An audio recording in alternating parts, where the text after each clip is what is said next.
On a high mountainside where white clouds hung year-round over the Malaysian rainforest, lived an old woman named Mak Jah. She stayed quietly in a small bamboo hut with palm leaf walls and a smooth earth floor. At the center of the hut, a wood-fired stove glowed with warmth day and night. There was no clock, no phone, only the sounds of forest birds and the heartbeat of the land to keep her company. Her most precious possessions weren't gold or silver, but an old clay pot with a chipped rim and a sack of hill rice she had planted and harvested with her own hands. Every morning, she measured out one handful of rice to cook a thin porridge, filled with fresh spring water, a few herbs, and a pinch of salt. She would divide it into two bowls, one for breakfast and the other saved for dinner. Each time she scooped, she silently prayed, "Let this be enough, and let someone out there eat too." One morning, as she lit the stove, she noticed the rice sack felt heavier than usual.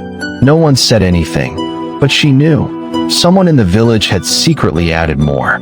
Maybe the young woman from the market, maybe the boy who loved to hear her stories. That day, Mak Jah cooked an extra bowl of porridge, wrapped it in banana leaves, and climbed down the hill to bring it to a sick orphan boy. From then on, her rice sack felt like it held magic. The more she gave, the more it seemed to have. Some gave her a handful of rice. Others left behind sweet potatoes, vegetables, or corn at her door. She still made just one pot a day, but now she never ate alone. There was always someone by her fire, sharing not just food, but warmth and kindness. Then came a sudden flood. The only road into the village was washed away. Rain poured endlessly, food supplies ran low, and fear crept into every home. But Mak Jah's little kitchen still burned bright.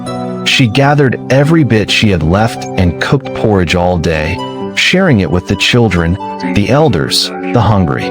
Every bowl she gave seemed to say, "I don't have much, but I have heart." Someone asked her, "Why don't you save more for yourself?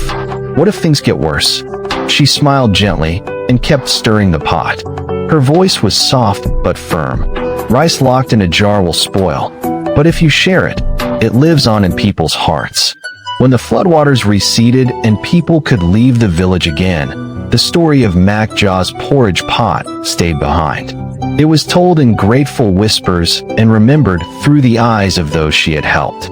You don't need wealth or fame to make a difference. Sometimes, all it takes is a warm fire, a generous hand, and a heart that knows when enough is enough.